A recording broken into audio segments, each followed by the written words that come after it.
큰 박수로 맞이해 주시면 감사하겠습니다.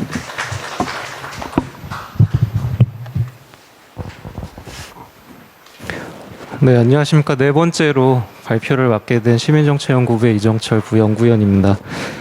지금까지 이제 발표해 주시고 또 식순을 통해서 봐주시는 것처럼 사실 저희 연구원 내 박사님들도 다 각자 맡고 계신 전문 분야들이 다르고 또 그렇기 때문에 다루시는 어떤 분석 방법론이나 전문적인 분석 툴이 다 조금씩 다르기 때문에 저희 연구원 내에서도 사실 같은 박사들끼리도 서로의 연구를 이렇게 공유할 수 있는 기회가 이렇게 흔치 않은데 그런 점에서 오늘 자리가 이렇게 또 외부적으로는 시의 이런 다양한 연구 결과들을 저희가 알릴 수 있고 또 내부적으로는 같이 공유하면서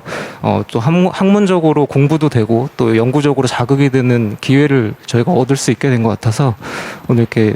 자리를 마련해 주신 이재준 시장님을 비롯해서 또 저희 연구원의 이재현 원장님 그리고 만들어주신 관계자분들께 감사드리고요. 또 항상 저희 연구원에 많은 지지해 주시는 또 시의회의 저희 의장님과 또 자리에 계신 의원님들고 또 오늘 참석해 주신 공무원분들께 다시 한번 감사드리면서 네 번째 제목에서 보시는 것처럼 이제 제가 발표드릴 내용은 비정규직 노동자들의 근로 실태 분석 및 지원 방안에 관한 연구입니다. 그래서 전체적인 흐름은 보시는 것처럼 이제 비정규직의 개념이나 그런 영구적인 연구 보고서를 위한 이런 학술적인 측면에서 어떻게 이제 개념을 잡아야 할 것인가. 그래서 그 개념을 잡고 어떤 정책적인 측면에서 정책 동향과 또 고양시 근로 실태 분석을 위한 통계적인 측면과 또 실제로 그들이 인식하고 있는 어떤 환경이나 처우에 대한 조사들을 위해서 이제 어떤 설문조사나 인터뷰 조사들을 통해서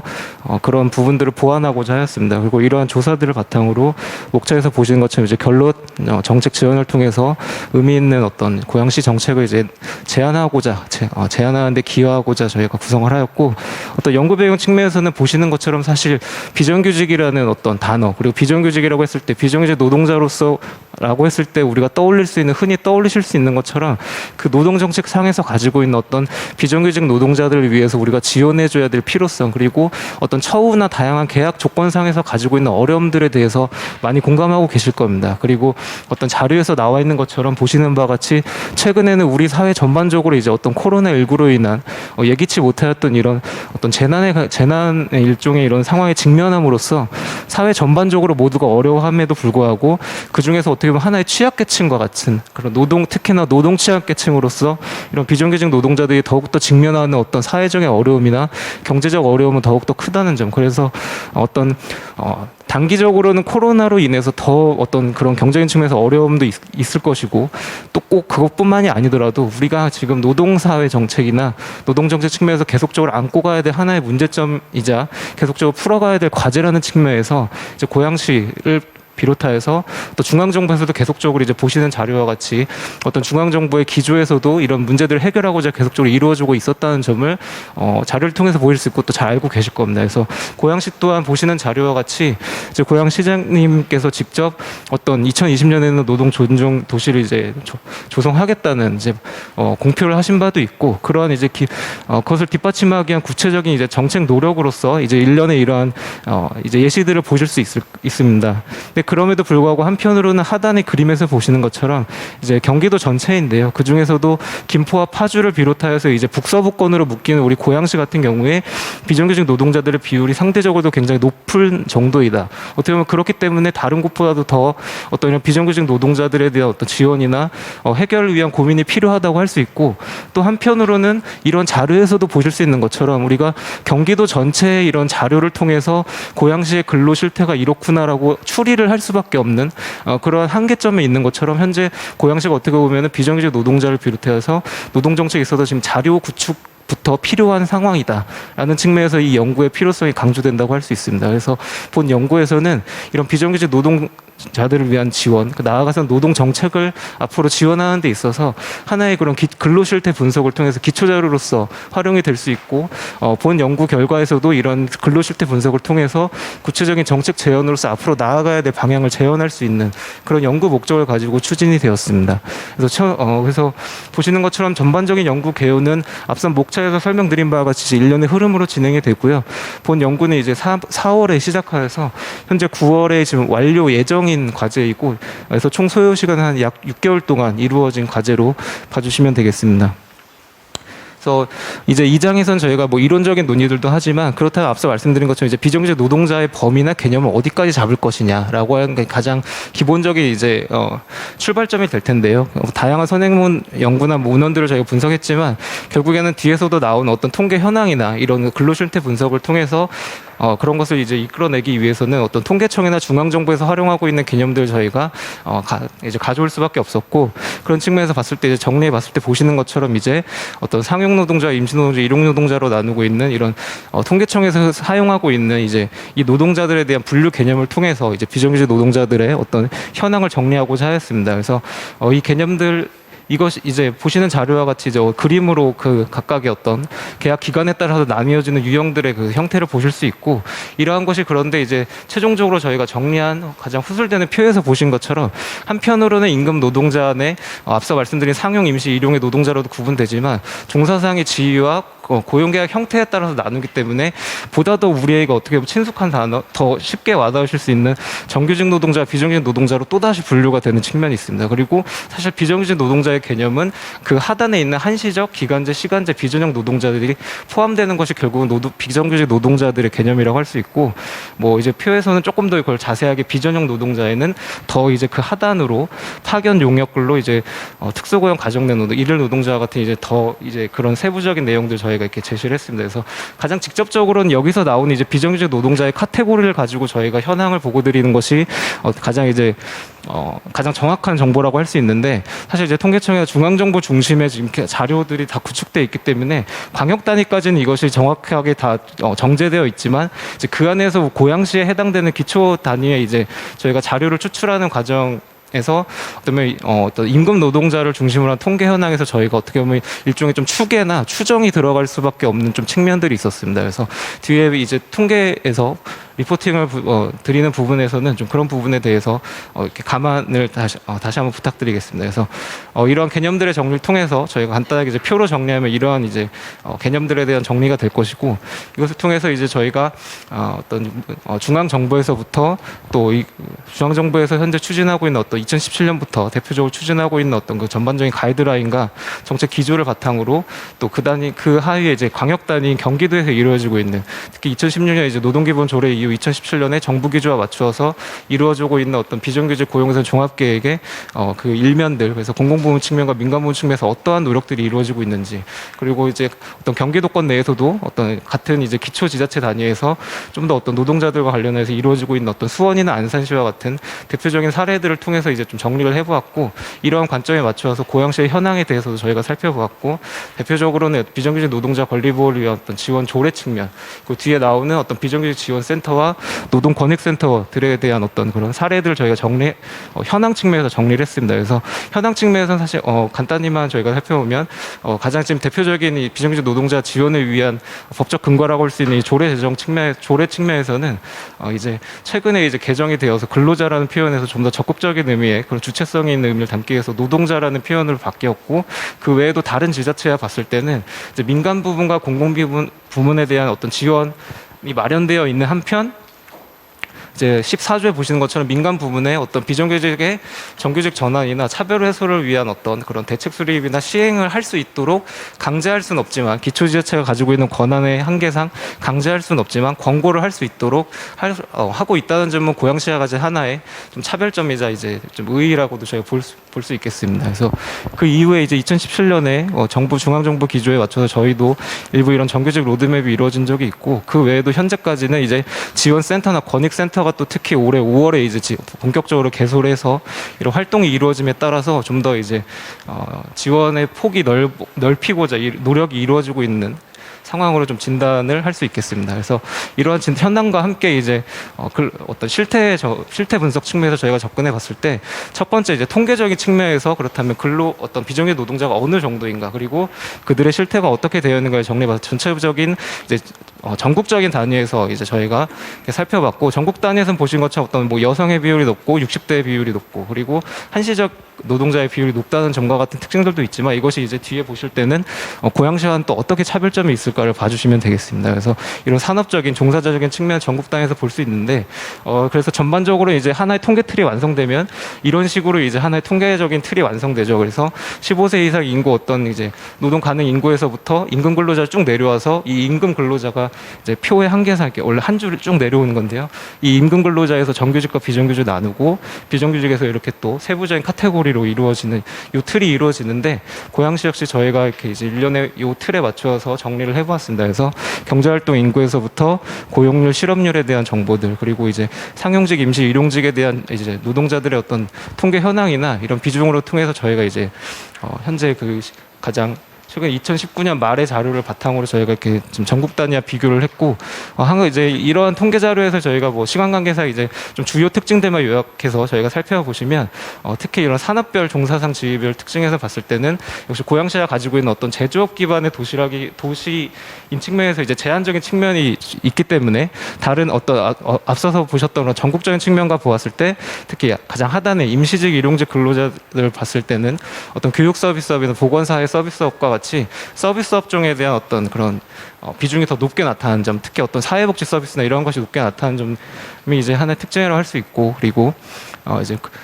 전체적인 이제 어떤 노동자 측면에서 상용직과 임시직, 일용직에 대한 이제 전체적인 이제 변화 추이를 보실 수 있고요. 그래서 시간 관계상 이제 요런 것도 이제 자료는 저희가 참고로 보여드리기 위해서 좀 드린 부분도 있기 때문에 주요 내용들을 보시면 임금 변화 추이에서는 어떻게 보면 이제 전체적인 경기도 전체 비교해 봤을 때 경기도 소속된 지자체들을 모두 기초지자체를 모두 합한 이제 평균과 비교해 봤을 때 특히 일용직 노동자와 같은 측면에서 임금 측면에서 여전히 좀 부족한 측면들이 있다. 그리고 고양시의 어떤 연령별 비정규직 노동자들의 어떤 수를 보았을 때는 가장 하단에 이제 그 변화를 보시는 것처럼 어떤 전반적으로 어떤 인구의 고령화의 영향도 있지만 그렇기 때문에 남성과 여성 모두 50대, 60대 이제 비율이 높아지는 것을 최근 5년 전에 비교해 봤을 때 이제 50대, 60대 비율이 높아지는 것을 보실 수 있지만 특히 여성의 비율이 50대, 60대 비정규직 노동자 비율이 높아지는 그런 현상들을 보실 수 있다는 점을 이제 살펴볼 수 있습니다. 그리고 역시 이제 전국 단위와 마찬가지로 비정규직 노동자의 비율이 이제 남성보다는 여성이 훨씬 높고 임금 측면에서도 남성보다 여성이 조금 더 그 규모 이제 어떤 급여 측면에서 이제 좀 더 제한적인 측면을 살펴볼 수 있겠습니다. 그리고 마지막으로 어떤 저희가 선행 연구들의 어떤 접근 방법을 통해서 살펴봤을 때 이제 어떤 고양시 비정규직 규모를 그런 어떤 통계상 한계로 인해서 이제 추정해 보았을 때는 2018년 말 기준 통계 자료로는 약 10만 내외로 이제 추정을 할 수 있다는 그런 이제 저희 추정을 해보았고, 뒤에 이제 후술되는 내용들은 좀 더 고용률이나 실업률 측면 그리고 나아가서는 임시 일용직 어떤 노동자 비중 측면들을 이제 경기도의 주요 우리와 이제 인구 통계학적으로 유사한 지자체들을 이제 수원, 성남, 용인 이런 이제 사례들을 비교하면서 좀 더 고양시의 차별점을 이제 비교한 내용들이고, 이런 내용들이 이제 앞서서 보고드린 내용과 같이 어떤 그런 산업적인 측면에서 좀 더 고양시가 어떤 그런 사회복지 서비스직이나 이런 측면이 높다는 그런 좀 유사한 이제 결과들을 보실 수 있겠습니다. 이어서 이제 실태 분석 측면에서 앞서서는 어떻게 보면 통계적으로 잡히는 어떤 그런 좀 이제 하드 데이터 측면에서 보았다면 이제 저희가 그런 것들 보완하기 위해서 설문조사와 인터뷰 조사를 수행했고, 공공민간 전체 이번 연구가 전체를 아울러서 저희가 이제 전반적인 실태를 분석하기 위한 목적이었기 때문에 모두 이제 수행이 되어서 약 이제 700여 명이 넘는 이제 응답자들 저희가 이제 그 샘플 수를 얻을 수 있었고, 또 인터뷰 조사에서는 이제 총 공공민간을 포함해서 35분의 인터뷰를 수행했습니다. 그래서 전체적으로 조사 내용에서는 어떤 그들이 이제 수행하고 있는 어떤 업무상 그리고 계약해 있는 어떤 계약 조건이나 근무의 계약, 또 근무 조건, 그리고 또 거기서 보장되어 있는 다양한 뭐 복지 혜택이나 이러한 어떤 내용들에 대해서 정리를 하고, 또 어떤 이제 업무를 수행하면서 발생하는 어떤 애로 사항들, 또 어떤 근로 환경에 대한 인식이나 나아가서는 이제 정책적으로나 아니면 자신의 주의상 필요로 하는 것이 무엇인지 이런 내용들 크게 4가지 대주제로 저희가 이제 살펴보았고, 이제 뒤에 후술되는 내용들을 전체 어떤 연령이나 이런 이제 응답자 특성을 살펴볼 수 있고요. 간단히 이제 사실 문항에서 보실 수 있는 것처럼 여기도 이제 좀 문항들이 꽤 많기 때문에 주요 내용들만 저희가 오늘 자리에서 이제 리포팅을 드리면, 먼저 보시는 것처럼 이제 계약직 그리고 기간제 근무자들이 이제 당연히 이제 가장 비중이 높은 것은 하나의 예상해 보실 수 있는 결과인데, 특히 이제 공공부 왼쪽에 이제 공공부문 같은 경우에는 어떤 간접 고용의 특성에 따라서 용역 파견 근로직의 응답자들이 굉장히 민간인과 비교했을 때도, 그리고 가시적으로 보았을 때도 그 응답자들이나 또 참여 비중이 굉장히 높다는 것을 하나의 특징으로 보일 수 있고요. 사업장 규모 측면에서는 이제 보시는 것처럼 30명 미만의 비교적 소규모 사업장에 이제 근무하는 사람들이 많다는 것을 보일 수 있는데, 특히 민간 부문 같은 경우에는 어떤 20, 30대층은 300인 이상이나 100인 이상의 근무자가 많은 반면에 5, 60대 어떤 연령자가 높을수록 어떤 10명 이하의 어떤 소규모 사업장에서 근무하는 좀 영세하거나 중소한 그런 사업장에서 일하는 그런 근무자들이 많다는 특징을 보일 수 있습니다. 그리고 이제 근로시간 같은 경우에는 이것이 이제 시간제까지 포함된 전체의 그래프이기 때문에 이렇게 봤을 때는 조금 차이점을 느낄 수 있지만, 아래 하단에 보신 리포팅에서 보시는 것처럼 어떤 시간제를 제외한다면 어떤 기간제 근로자들을 봤을 때는 41.2시간, 그리고 민간 부문 같은 경우에 42.6시간의 근로시간 평균이 나타나는 걸 보일 수 있고, 근속기간 측면에서도 이제 전반적으로 이제 공공부문 같은 경우 28개월, 민간부문 38.7개월 정도 리포팅, 그리고 남성보다는 여성이 상대적으로 어떤 근속기간 측면에서도 이제 적게 나타나는 측면들을 보일 수 있습니다. 그리고 평균 급여 측면에서도 시간제를 포함했을 때는 이제 172만 원, 186만 원으로 공공과 민간을 보일 수 있는데, 시간제를 저희가 또 제외한다면 200만 원과 228만 원의 약 평균 정도, 그 정도 이제 급여 수준인 것으로 확인이 됐습니다. 그래서 앞서서 보셨던 전체적인 전국 구매의 전국 평균과 보였을 때 근속기간이나 근로시간 측면에서는 유사한 측면들이 있는데요. 특히 그럼에도 불구하고 어떤 월 평균 임금이나 시간제를 포함했을 때나 시간제를 제외했을 때 발생하는 임금 측면에서는 고양시의 어떤 이런 분석 결과에서 나타난 결과가 상대적으로 더 전국 평균보다 낮게 나타나는 측면들이 있다라는 점을 좀 살펴볼 수 있겠습니다. 그 외에도 이제 저희가 간단히 시간 강에서 말씀드리면 어떤 코로나의 영향으로 인해서 좀 살펴봤는데요. 모두 이제 예상할 수 있는 것처럼 조금 더 어려움을 느끼시는 응답들이 당연히 많았고, 특히 이제 민간 부분에 어떤 이제 증가한 결과분에 대해서만 저희가 리포팅을 한 건데, 뭐 마스크나 손 세정자 같은 어떤 일련의 도구들을 지원한다는 사업장에서 지원한다는 사례들은 물론 이제 저희가 흔히 볼 수 있었는데, 특히 민간 부분에서는 재택근무가 약 30%, 무급휴직의 어떤 사례들도 약 20%가 늘어났다고 공감하는 사례들이 있는 것은 한 가지 우리가 또 이렇게 어떤 변화하고 있는 지금 노동사회의 그런 흐름을 주목할 수 있는 하나의 사례가 될 수 있을 것으로 생각됩니다. 그 외에도 이제 전반적으로 어떤 그들의 처우나 계약 조건과 관련해서 어떤 휴게를 보장받을 수 있는 측면, 그리고 사회보험 측면, 또 어떤 직장으로 인해서 상해를 입었을 때 그들이 어떤 보장받을 수 있는 그런 지원책들, 그리고 임금 체불이나 이런 동일한 업무를 수행하는 데 있어서 발생하고 있는 어떤 차별적인 사례들을 저희가 물어보기도 했는데, 이런 것들 이제 결국적으로 다 종합해 봤을 때 외부로부터 받는, 고객으로부터 받는 어떤 폭력에서 어떤 언어적 폭력, 비언어적 폭력, 신체적 폭력과 같은 이런 사례들, 그리고 또 직장 내에서 상사나 동료로부터 받는 그런 애로사항들을 저희가 정리해 봤을 때, 한편으로는 5점 만점에 약 지금 1점대부터 뭐 2점, 가장 최고점이 2.8점이기 때문에 한편으로는 5점 만점에 낮은 것이 아닌가라고도 보실 수 있지만, 사실은 굉장히 이 문항들이 모두 조심스러운 항목들이고 그들이 응답하기에, 그리고 이것을 저희가 어떤 산업안전 이제 연구원에서 이제 제시하고 있는 사업장 폭력 지수로 이것을 지수화하면, 결론적으로 요약해드리면 신체적인 폭력 위협에서는 위험하지 않은